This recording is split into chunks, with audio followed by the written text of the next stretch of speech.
Hello, dear students. This is your Dr. Sirajuddin again. And in the weed management series, I have come up with a very much awaited topic, and number of students have asked for this particular topic. And today, that topic is which I'm going to discuss is allelopathy. So today in this lecture we'll be dealing with the concept of allelopathy, then the types of allelopathy, sources of allelochemicals, induction of the allelochemicals, then how do they liberate, and then their forms. So without much ado, let us start this lecture. So first of all, you see that allelopathy, first of all, this allelopathy term was coined by Professor Hans Molisch in 1937. तो आपको पहला question तो यहीं से मिल जा रहा है आपका फॉर योर कॉम्पिटिटिव एग्जाम कि allelopathy term was given by Hans Molisch in 1937. Now you see this allelopathy has been derived from two Greek words, and these words are like allelon. ठीक है, allelon means mutual and of each other, and pathos means to suffer. तो जो आपका allelopathy word है वो दो word से बना है जो कि ग्रीक ओरिजिन के हैं, allelon and pathos. Allelon means mutual and pathos means to suffer. Okay, so it means allelopathy basically refers to any direct और indirect inhibitive or detrimental effect of one plant species on the germination, growth and metabolism of another plant species due to the release of chemicals. और इन्हीं chemicals को हम allelochemicals बोलते हैं. ठीक है, तो कोई भी डायरेक्ट या इनडायरेक्ट इनहिबिटिव या डेट्रीमेंटल इफेक्ट अगर एक प्लांट स्पीशीज़ दूसरे किसी प्लांट स्पीशीज़ के प्रोसेसेस को अफेक्ट करती है with the release of its chemicals, then it is known as allelopathy. तो देखिए जो पहली वाली डेफिनेशन है उसमें सिर्फ इनहिबिटिव और डेट्रीमेंटल इफेक्ट की ही बात हुई है. It means it is only showing the negative aspect of it. Okay, और जनरली सभी बुक्स में आपके सिर्फ इनहिबिटिव इफेक्ट ही लिखा गया है, डेट्रीमेंटल इफेक्ट ही लिखा गया है.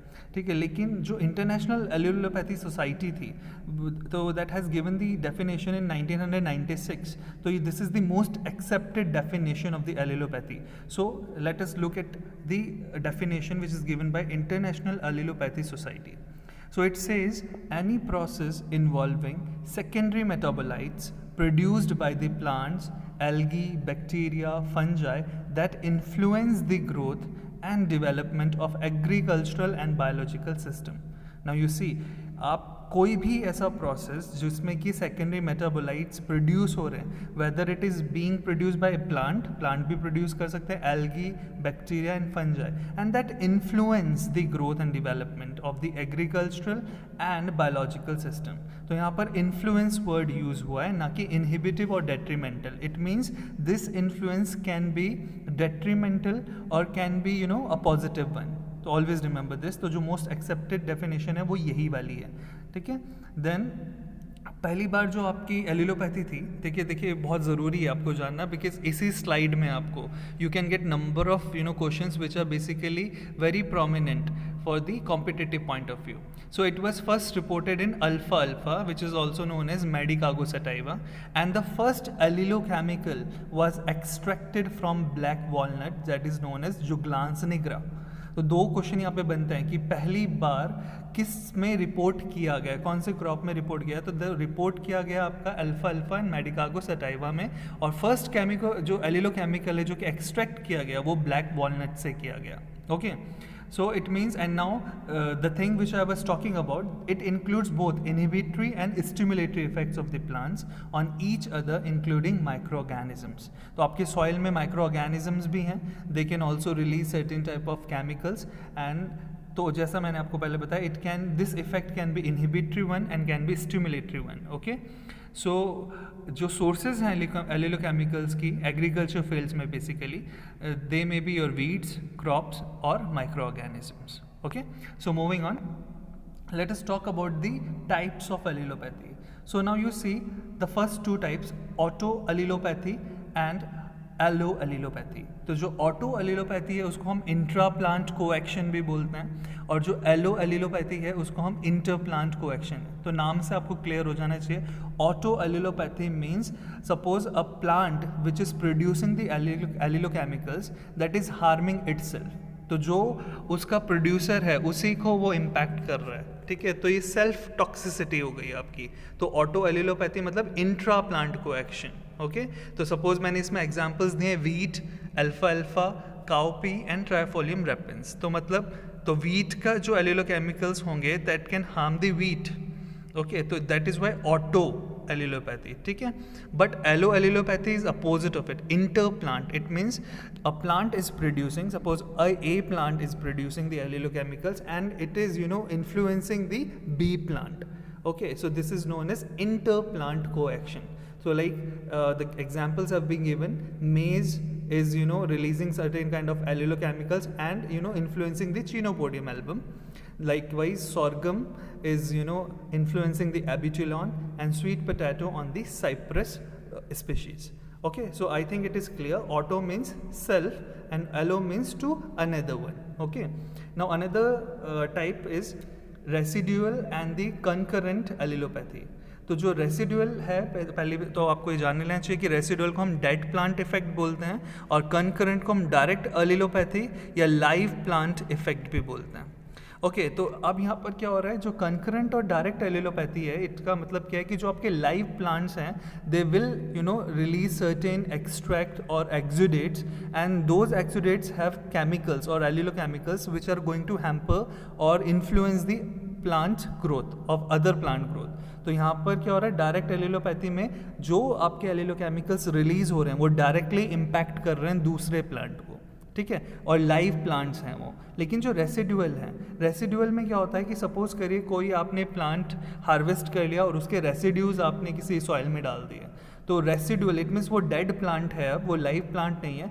उनमें से अगर कोई एलिलोकेमिकल्स रिलीज होते हैं because of the micro organisms action and all, ठीक है, तो वो रेसिडुअल एलिलोपैथी कहलाएगी, इसीलिए हम उसको डेड इफेक्ट प्लांट बोलते हैं। तो अगर एग्जाम्पल की बात करें कंकरेंट और डायरेक्ट एलिलोपैथी में, यू सी सॉर्गम का जो रूट एक्सुडेट्स होता है वो आपका एक लाइव प्लांट एग्जाम्पल है। Then barley can also release certain type of allelochemicals.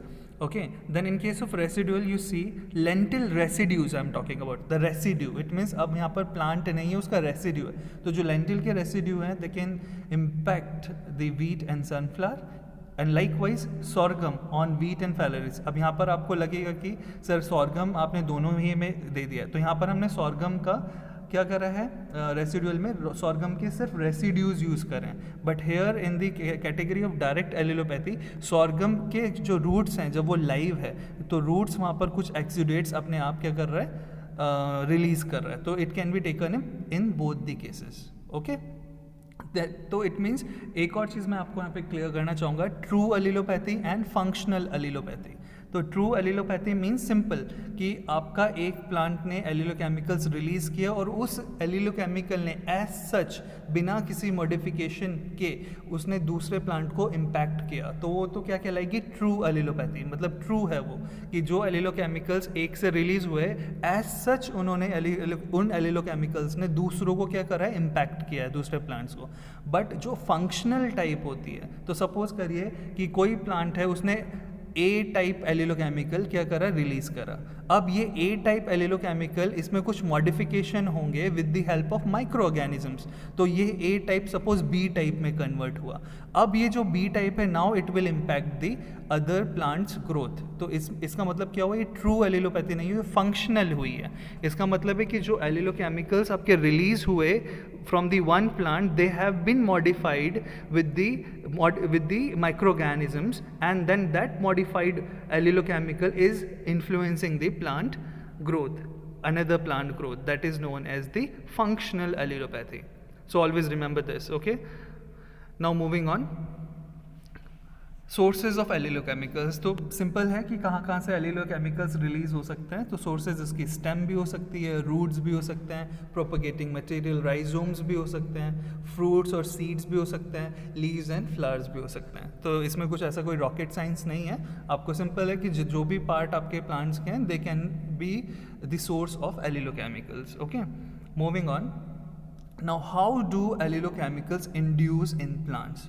तो ऑलवेज रिमेंबर कि जब भी प्लांट्स में कुछ फेवरेबल कंडीशन नहीं होंगी तो वहाँ पर एलिलोकेमिकल्स ज़्यादा रिलीज होते हैं. तो as you can see in the diagram, high light, UV light, wounding हो गई है या पैथोजन अटैक हो गया, तो इन ऑल दोज, तो जब भी अबाइटिक और बाइटिक स्ट्रेसेस डेवलप हो रहे हैं और आपका प्लांट ये फेस कर रहा है स्ट्रेसेस, तो उस केस में प्रोडक्शन शुरू होता है. तो it can produce like phenolic compounds, terpenes, long chain fatty acids, simple acids. So these are the allelochemicals of different categories, and then they transport and exposure is there, और फिर आपका allelopathic response आएगा. So it can suppress the seed germination of the another plant, okay, and it can also inhibit the root and shoot growth of the other meristems of the another plant. So in case of stresses, this induction is more, and that's why they produce, and then after the production they transport, and the other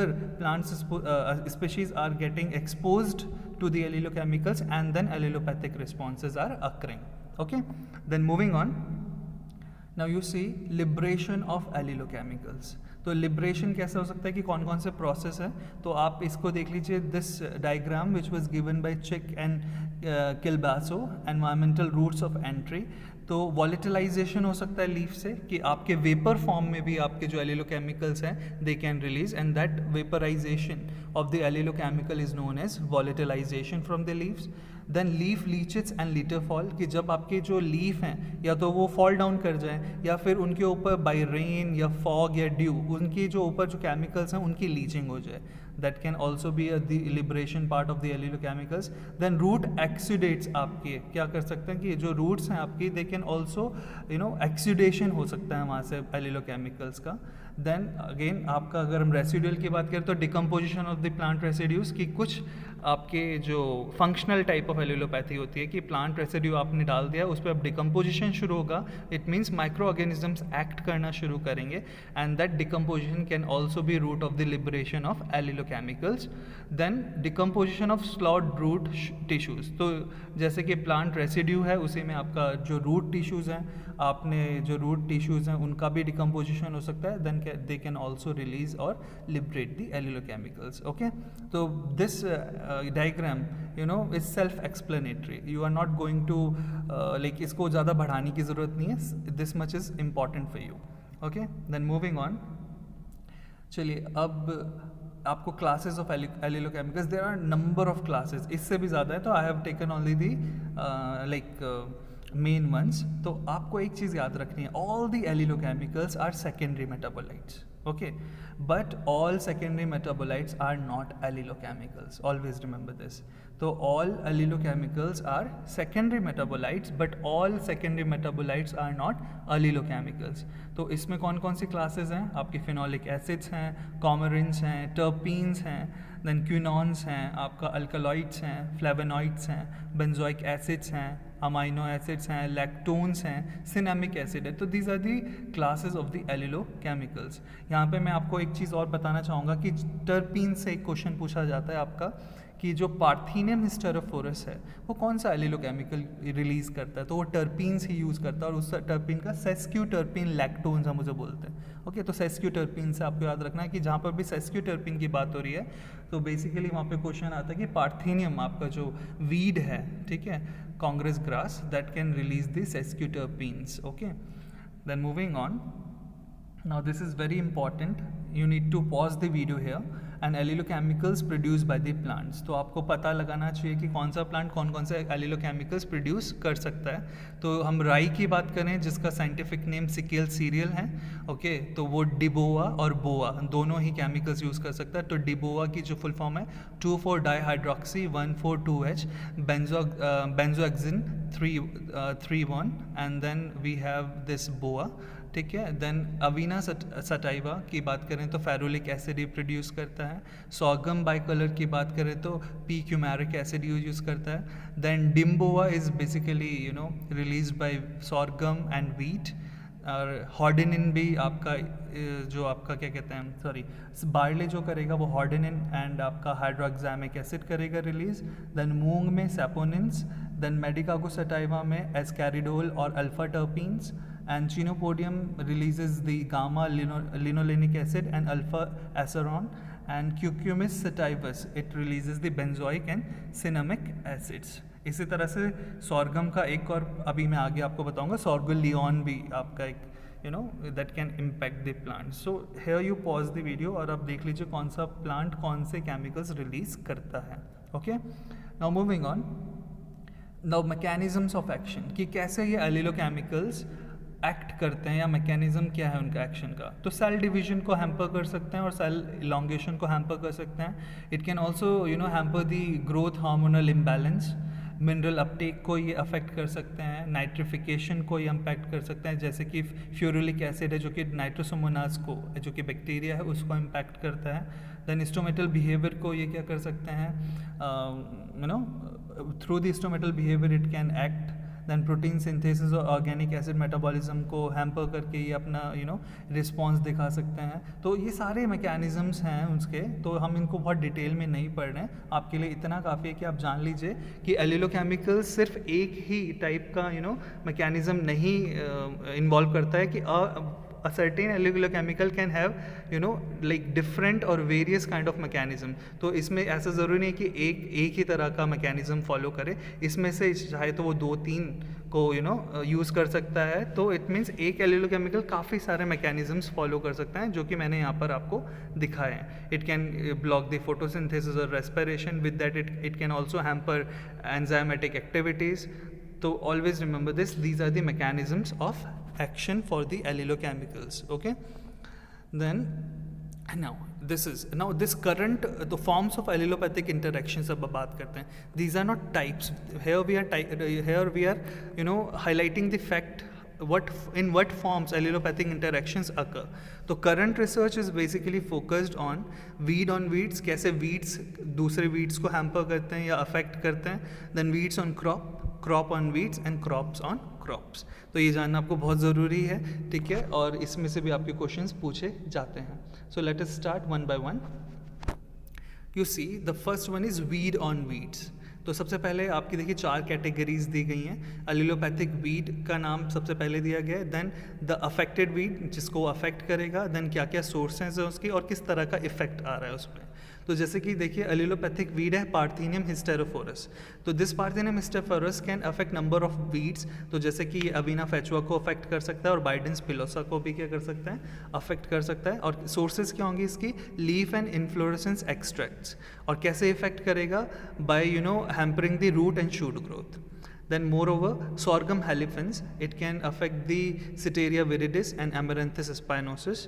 और इसका जो sources होंगे living and decayed rhizome exudates, and it can hamper the growth and development of the plant of the other weeds. Then Imperator cylindrica affects the Borreria hispida.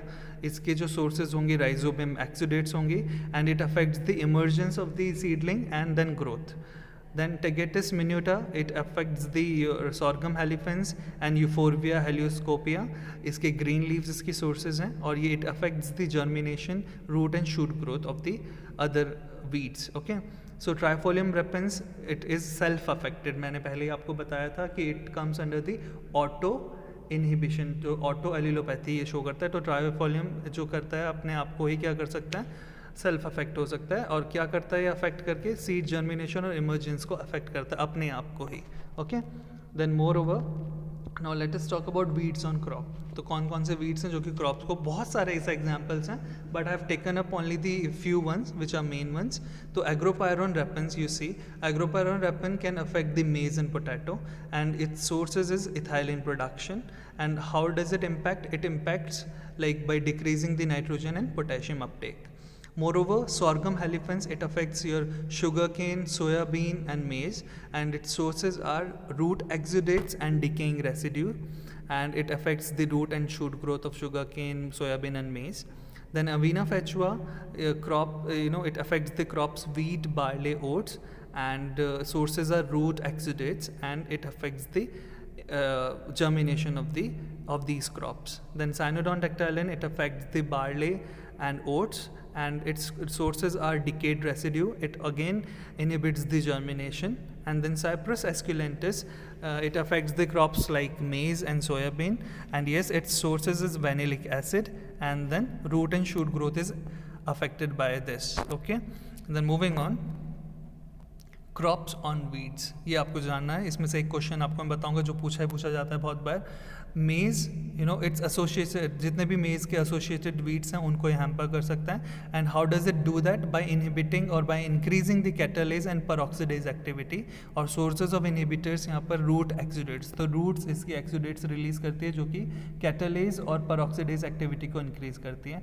Then sorghum का inhibiting chemical पूछा जाता है, तो मैं जैसे पहले भी बता चुका, सॉर्गोलियन। Okay, so sorgolion is the inhibiting chemical or the allylochemical which affects the other weed species like Abutilon, then Amaranthus, Phalaris minor and Chinopodium album. Okay, and its sources are shoots and foliages.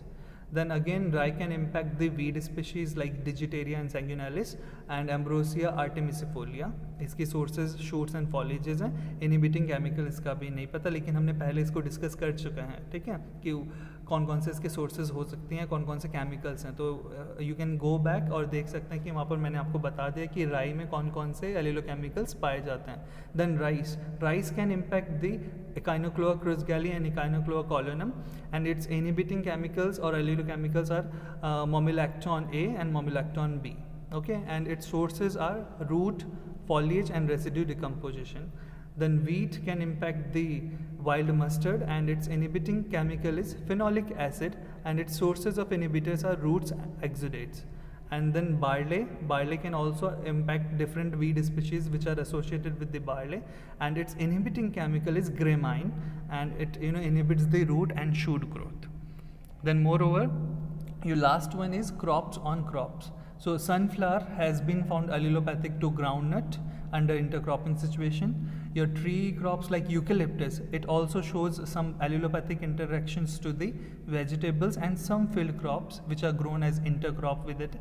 Then crop residues of lentil, they are phytotoxic to wheat and sunflower, and of sunflower and mustard to the several crops. Then sorghum is allelopathic to wheat and sweet potato. Sorghum जो एलिलोपैथिक है वो wheat के लिए एलिलोपैथिक है, और sweet potato to cowpea, ठीक है। तो स्वीट पोटैटो काउपी को हैम्पर कर सकते हैं और सॉर्गम वीट को।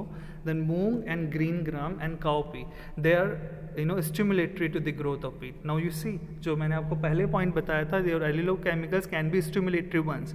तो जो मूंग ग्राम है या ग्रीन ग्राम है, जो काउपी है, इसके जो एलिलोकेमिकल्स हैं, they can have very good positive और stimulatory effect on the growth of wheat. So this is all for the day. I think you have got the glimpse of allelopathy, इसके types क्या क्या हैं और इसकी sources क्या क्या हो सकती हैं, ठीक है, और कौन कौन से क्वेश्चंस इससे पूछे जा सकते हैं। I already told you this, ठीक है। कौन सी मोस्ट एक्सेप्टेड डेफिनेशन है which was given by the international allopathic society, ठीक है। देन पार्थेनियम का मैंने आपको बताया, सेस्क्यूटर्पिन लैक्टोन्स ये रिलीज करता है which can hamper the other plants, ठीक है। इसी तरह से सॉर्गम वाला क्वेश्चन जो मैंने आपको बताया कि sorgoleone is the inhibitory chemical which can impact the other plant species. तो ये क्वेश्चन आपके एलिलोपैथी से पूछे जाते हैं। हैंस मॉलिश ने ये टर्म दिया था, ग्रीक वर्ड से बना हुआ है। So all these things have been covered in this particular lecture, and I hope you have liked it, and if you have any kind of query you can ask me in the comment section. So okay, moreover one more thing is there, fate of allylochemicals की भी बात हम कर लेते हैं कि जब एलिलोकेमिकल्स release होते हैं आपके सॉइल में, ठीक है, तो उनका क्या क्या फेट हो सकता है। तो सिंपल है, दे can be absorb by the soil colloids, कि जो सॉइल में कॉलॉइड्स हैं वो उन एलिलोकेमिकल्स को क्या कर सकते हैं, एब्जॉर्ब कर सकते हैं। Then plant certainly can uptake those allelochemicals. Volatilization उनका हो सकता है, वो वेपर फॉर्म में उड़ सकते हैं एटमॉस्फेयर में। लीचिंग उनकी हो सकती है। Leaching means it means the downward movement of the nutrients with water beyond the root zone. Okay, तो आपका अगर पानी ज़्यादा है तो वो आपके लीच भी हो सकते हैं एलिलोकेमिकल्स, या फिर उनका माइक्रोबियल डिग्रेडेशन हो सकता है या केमिकल डिग्रेडेशन हो सकता है, and sometimes photo degradation can also happen of these allelochemicals. Okay, so this is all for the day. I hope you have liked the lecture, and if you have any certain queries you can ask me in the comment section. So do like, share, comment and subscribe my YouTube channel Agri Tutorial, and yes, do not forget to press the bell icon for the regular updates. So thank you very much class, this is all for the day. Stay safe, stay with your family.